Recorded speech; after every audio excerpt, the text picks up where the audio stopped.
In August 2017, comedy legend Jerry Lewis took his final bow, leaving behind a legacy that would make the world laugh and a family that would only cry. Behind the pratfalls and the charity telethons lay a $50 million fortune, but when the will was read, 6 sons discovered the cruelest punchline of all. Their father had written them out of his life forever. This is the story of how America's beloved funny man became his own children's greatest tragedy, and why his final act was the most devastating performance of his career. The fluorescent lights of the law office hummed with an eerie tension that August morning in 2017, Jerry Lewis had cut all of his sons out of his will, executed in 2012, leaving his multi-million-dollar estate to his second wife and their daughter. As the attorney's voice echoed through the sterile room, reading the cold legal language that would shatter a family, the sons of America's comedy king sat in stunned silence. For decades, Jerry Lewis had been the master of perfect timing, exactly when to deliver a punchline, when to tug at heartstrings during his Labor Day telethons, when to make millions of people around the world burst into laughter. But in death, his timing was devastatingly precise in a different way. The late comedy icon went out of his way to mention his 6 sons from his first marriage would get nothing. The will wasn't just a legal document, it was a final performance, choreographed with the same meticulous attention to detail that had made Jerry Lewis a household name. Every word was chosen deliberately, every clause designed to send a message that would echo far beyond the grave. The man who had spent his life making others laugh had crafted his ultimate joke, a punchline that would leave his own flesh and blood and tears. In the hushed aftermath of that reading, as lawyers shuffled papers and family members struggled to process what they'd just heard, one thing became devastatingly clear. Jerry Lewis's greatest performance wasn't on stage or was this moment of calculated rejection that would redefine his legacy forever. The king of comedy had written his own family out of the story, leaving behind a fortune that felt more like a curse than a blessing. Little did the world know, this shocking revelation was just the beginning of a family saga that would expose the dark underbelly of one of Hollywood's most beloved figures, revealing secrets that had been hidden behind the spotlight for over 70 years. The year was 1944, and Jerry Lewis was just 21 when he married Patty Palmer, a beautiful singer who would become both his first wife and the mother of his 6 sons. In those early days, before the world knew his name, Jerry was just another struggling entertainer with big dreams and an even bigger ego. The small apartment they shared in New York was filled with the sound of Patty's gentle lullabies and Jerry's relentless practicing, but even then, there were signs that success might come at a price no one was prepared to pay. Lewis's sons were from his marriage to his first wife, Patty Palmer, whom he married in 1944. They divorced in 1980, 36 years of marriage that would span Jerry's rise from unknown comic to international superstar, but also 36 years of growing distance between a man and the children, who desperately wanted nothing more than their father's love. As Jerry's career exploded with his partnership with Dean Martin, the Lewis household became a paradox of public joy and private sorrow. On television screens across America, Jerry Lewis was the goofy, lovable everyman who could make anyone smile. Behind closed doors, he was becoming something else, entirely a man whose need for control and perfection extended far beyond the stage and into the most intimate corners of family life. The 6 Lewis boys, Gary, Ronald, Scott, Christopher, Anthony, and Joseph, grew up watching their father transform before their eyes. The man who came home each night wasn't the same Jerry Lewis who charmed audiences. He was someone harder, more demanding, someone who seemed to view his own children through the same critical lens he used to perfect his performances. The laughter that filled concert halls never seemed to echo in the Lewis family home. Success, they say, changes people. But for Jerry Lewis, success didn't just change him, it consumed him, creating a hunger for adoration that could never be satisfied by the unconditional love of his own children. In his mind, the world's applause had become more important than his son's smiles, and that shift would plant the seeds of a family tragedy that would span decades. The Copacabana nightclub in New York City was electric with possibility on that fateful night in 1946, when Jerry Lewis met Dean Martin. 2 young men, both hungry for stardom, both carrying their own dreams and demons. What followed was a partnership that would revolutionize American entertainment. But for Jerry, it would also be the beginning of a slow transformation that would eventually cost him the love of his own children. Martin and Lewis became the hottest act in show business almost overnight. Their chemistry was undeniable, their timing impeccable, their success meteoric. But while audiences saw the magic of their partnership, Jerry's family witnessed something different, a man becoming increasingly obsessed with perfection, control, and the insatiable need to be loved by strangers rather than those closest to him. The Lewis children remember those years as a time when their fathers seemed to exist in 2 separate worlds. There was Jerry Lewis, the performer, vibrant, energetic, endlessly creative, and there was Jerry Lewis, the father, a man who grew more distant with each passing success. He was an entirely different man at home. and his children did not know what to expect of him whenever he stepped in the front door. As the money poured in and the fame grew exponentially, something fundamental shifted in Jerry's relationship with his sons. They became not just children to be loved and nurtured, but potential disappointments to be managed, controlled, and ultimately dismissed if they failed to meet his impossibly high standards. The man who could make millions laugh seemed incapable of finding joy in the simple, imperfect love of his own children. The partnership with Dean Martin lasted 10 years, creating some of the most memorable moments in entertainment history. But it also created a Jerry Lewis who had learned that love was something to be earned through performance. Applause was more reliable than affection, and that the people closest to you were often the ones most likely to let you down. These lessons would echo through the Lewis household for decades, creating wounds that would never fully heal. When Martin and Lewis finally split in 1956, Jerry was devastated by what he saw as his partner's betrayal. But the real tragedy wasn't the end of a professional partnership. It was how that experience reinforced Jerry's growing belief that everyone he trusted would eventually abandon him, including his own sons. By the 1960s, Jerry Lewis had reinvented himself as a solo performer and filmmaker, creating some of the most beloved characters in cinema history. His most famous creation, the Nutty Professor, was a sweet-natured, bumbling scientist who transformed into a smooth, confident ladies' man. The irony wasn't lost on those who knew Jerry personally. He had created a character who was everything he wasn't: gentle, self-deprecating, and ultimately lovable in his imperfection. But while Jerry Lewis was perfecting his on-screen persona as the lovable loser who always found redemption, his real-life role as a father was becoming increasingly troubled. One son recalls years of physical and emotional abuse, describing it as vicious. The contrast between the Jerry Lewis the world adored and the man his children knew was becoming more stark with each passing year. The Lewis household during these peak career years was a place of walking on eggshells, where the slightest imperfection could trigger explosive reactions from their famous father. While audiences saw Jerry's physical comedy as endearing clumsiness, his children experienced his need for control as something far more sinister. Every family dinner became a performance to be critiqued. Every childhood mistake became evidence of failure. Jerry's success as the Nutty Professor and his other solo ventures brought unprecedented wealth and fame, but it also brought an increasing sense of isolation from his own family. He began to see his children through the lens of his professional life. They were supporting players in the Jerry Lewis story, and if they couldn't deliver their lines perfectly, they could be written out of the script.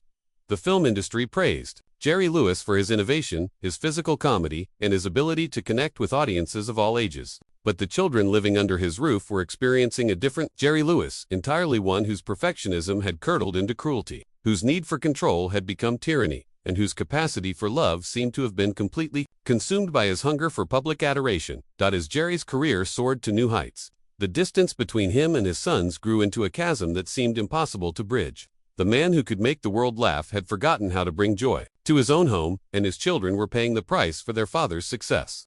September 1966 marked the beginning of what would become Jerry Lewis's most enduring legacy, the Labor Day Telethon for Muscular Dystrophy. For 24 hours straight, Jerry would charm, cajole, and ultimately move America to open their hearts and wallets for Jerry's kids, children afflicted with muscular dystrophy who couldn't walk, couldn't play, couldn't live normal lives. It was Jerry Lewis at his absolute best, compassionate, tireless, genuinely caring about children in need. The cruel irony wasn't lost on his own sons. Here was their father, weeping genuine tears on national television for children he'd never met, raising millions of dollars to help kids he'd never have to go home to, becoming a saint in the eyes of America for his devotion to other people's children. Meanwhile, his own flesh and blood were living in what felt like an emotional wasteland, desperately craving the same attention and affection their father so freely gave to strangers.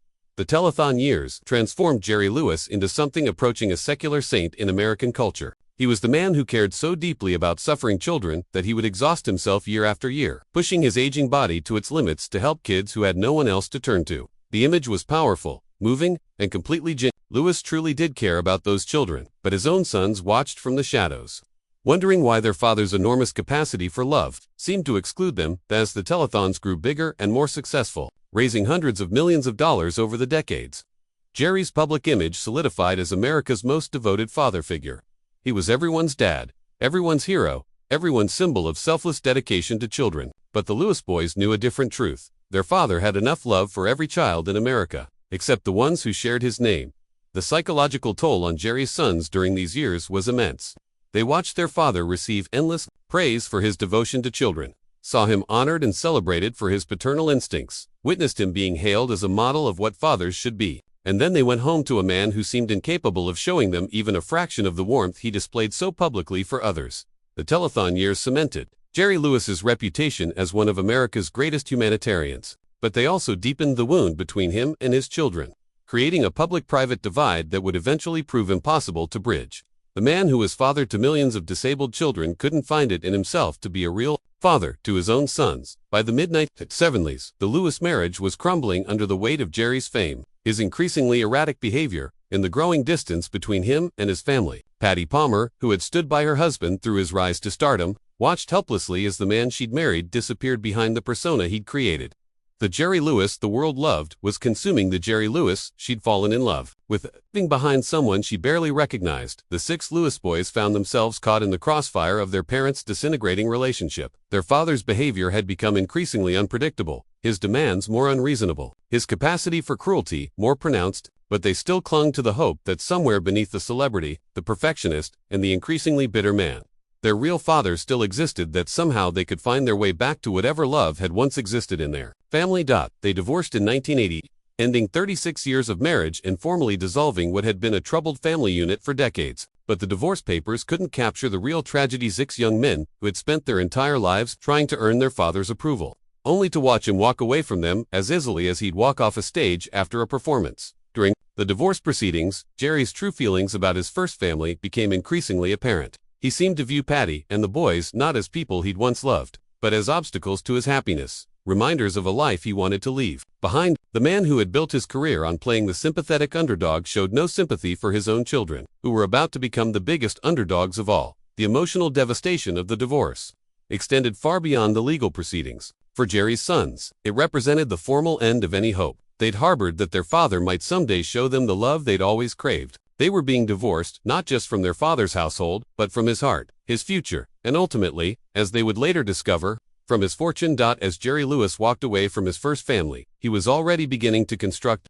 a new life, a new family, a new opportunity to be the kind of father he'd never been before. But for Gary, Ronald, Scott, Christopher, Anthony, and Joseph, the divorce marked the beginning of a long, painful journey toward the devastating realization that their father's love had always been conditional and they had failed to meet his conditions. In 1983, Jerry Lewis married Sandy Pitnick, a former dancer 36 years his junior. For Jerry, now 57, this wasn't just a second marriage, it was a complete reinvention, a chance to start over with someone who had never known him as anything but a star, who had no expectations based on who he used to be, who could love the Jerry Lewis he had become rather than mourn the Jerry Lewis he had once been. Sandy represented everything Jerry felt his first family had failed to provide: unconditional admiration, unwavering support, and most importantly, a blank slate on which he could write a new story about what kind of man and father he could be. With her, he could finally be the version of himself he'd always wanted to be: skeptical, beloved, and free from the disappointments and complications of his past. In 1992, Jerry and Sandy adopted a daughter, Danielle, giving Jerry the opportunity to experience fatherhood from an entirely different perspective. This time, he would be the father he'd always imagined himself to be: patient, loving, generous, and present. This time, he wouldn't make the same mistakes he'd made with his sons. This time, he would get it right. But Jerry's second chance at family happiness came at a devastating cost to his first family. His sons watched from a distance as their father became everything they'd always wished he could be for someone else. The man who had been cold, critical, and absent during their childhood was now warm, engaged, and devoted, just not to them. The cruelest realization of all was that Jerry Lewis was capable of being a good father. He just hadn't chosen to be one for them. The existence of Jerry's new family served as a constant reminder to his sons of what they'd been denied. Every photograph of Jerry smiling with Danielle, every interview where he spoke glowingly about his wife and daughter, every public display of the affection he'd never shown them was like salt in wounds that had never healed. They were witnessing their father's capacity for love being lavished on others while they remained locked out of his heart. As the years passed, it became clear that Jerry had made a conscious choice to sever ties with his past and embrace his future. His first family represented failure, disappointment, and painful memories he no longer wanted to carry. His second family represented redemption, hope, and the chance to be remembered as the father he'd always wanted to be, even if it meant pretending his first children had never existed. Throughout the 1980s and 1990s, Jerry's sons made countless attempts to bridge the ever-widening gap between them and their father. They reached out through letters that went unanswered, phone calls that weren't returned, and intermediaries who were politely but firmly turned away. Each attempt at reconciliation was met with the same cold response: Jerry Lewis had moved on, and there was no place in his new life for reminders of his old one. The most heartbreaking aspect of these failed reconciliation attempts was the genuine love and forgiveness his sons still harbored for their father. Despite years of neglect, emotional abuse, and abandonment, they still clung to the hope that, somewhere inside the man who had hurt them so deeply, the father they'd always wanted still existed. They were willing to forgive everything, if only he would let them. Gary Lewis, Jerry's eldest son, had followed in his father's footsteps by pursuing a career in entertainment, achieving moderate success with his band, Gary Lewis and the Playboys, in the 1960s, but even professional success couldn't earn him his father's respect or affection. Jerry seemed to view his son's career not as a tribute to his influence, but as an embarrassing imitation that somehow diminished his own achievements.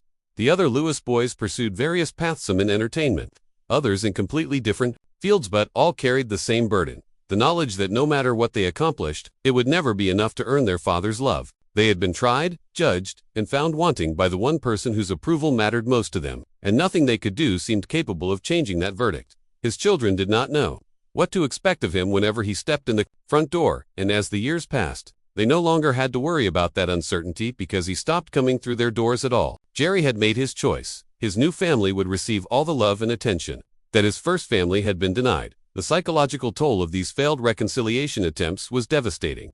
Each rejected overture, each unanswered letter, each ignored birthday or holiday was another confirmation that their father had chosen to love others while withholding that same love from them. They were living with the unique pain of having been abandoned not by a stranger, but by someone who was supposed to love them unconditionally. The will, executed in 2012, was Jerry Lewis's final performance, a carefully orchestrated, a legal document that would serve as his last word on the subject of his first family. But this wasn't just a simple matter of inheritance, distribution. It was a deliberate, calculated act of emotional warfare that would extend Jerry's cruelty beyond the grave. The language of the will was precise and unmistakable. Lewis explicitly disinherited his sons by name and their descendants, ensuring that there could be no confusion, no legal loopholes, no possibility of misinterpretation. This wasn't an oversight or an accident, it was an intentional act of rejection that took more effort to accomplish than simply leaving them out would have required. What made the will particularly cruel was its specificity. Jerry didn't simply fail to mention his sons. He went out of his way to name them individually and then explicitly state that they would receive nothing. The late comedy icon went out of his way to mention his 6 sons from his first marriage would get nothing. It was as if he wanted to ensure that even in death, they would feel the sting of his rejection one final time. News spread that all 5 of his surviving sons would be disinherited and would not be left a penny of his dad's estimated $50 million estate. The fortune that Jerry had accumulated over decades of entertaining the world would go to his second wife and adopted daughter, while the children who had spent their lives hoping for his love would receive nothing, not even acknowledgement. The will revealed something chilling about Jerry Lewis's mindset in his final years. This wasn't the act of a man who had simply grown apart from his children. This was the calculated cruelty of someone who wanted to inflict maximum emotional damage. Even after his death, he had turned his will into a weapon, using his fortune not just to reward those he loved, but to punish those he had decided were unworthy of his affection. The most devastating aspect of the will wasn't even the financial was the emotional message it sent. Jerry Lewis had used his final legal act to tell the world, and more importantly, to tell his sons, that they meant absolutely nothing to him. After decades of emotional neglect, this was his final rejection, delivered from beyond the grave with all the precision of a perfectly timed punchline. When news of their disinheritance became public, the world expected Jerry's sons to respond with anger, bitterness, or legal challenges. Instead, their reactions revealed something far more heartbreaking. Despite everything their father had put them through, despite this final ultimate rejection, they still loved him. Their responses were marked not by hatred, but by a deep, abiding sorrow that spoke to the complexity of their relationship with a man who had been both their greatest disappointment and the person they'd never stopped hoping might someday love them back. There was infighting within the family right after his death, with his children bringing a lawsuit asking that his will be invalidated, claiming the legendary actor faced undue influence when he signed it just before his death. But this legal challenge wasn't driven by grit, it was a final, desperate attempt to prove that the father they remembered was still in there somewhere, that the man who had rejected them so completely couldn't possibly have been in his right mind when he did so. That the lawsuit revealed the depth of their denial and hope. They couldn't accept that Jerry Lewis had made this choice deliberately, with full knowledge of what he was doing. They needed to believe that someone had manipulated him, that he had been coerced or confused, that the father they'd always imagined might someday love them wouldn't have made this choice if he'd been truly free to decide. The alternative, that this was exactly what Jerry Lewis wanted, was too painful to acknowledge. In interviews following their father's death, Several of his sons spoke about their complicated feelings with a grace that Jerry Lewis himself had never shown them. They talked about the father they'd hoped he could be, the moments of kindness they treasured, the love they still felt for a man who had systematically broken their hearts. Their ability to maintain compassion for someone who had shown them so little compassion themselves was perhaps the most powerful testament to their character. The public's reaction to the son's disinheritance was largely sympathetic, but that sympathy couldn't heal the wounds that had been inflicted over decades. The financial loss was significant, but the emotional damage was immeasurable.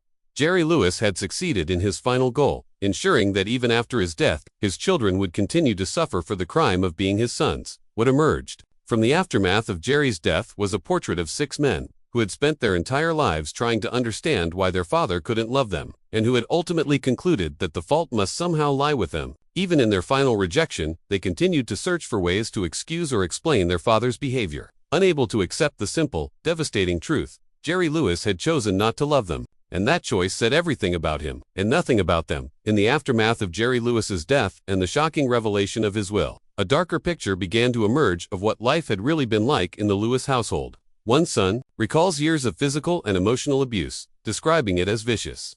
The stories that began to surface painted a portrait of a man whose public persona as America's sweetheart masked a private reality of cruelty and control.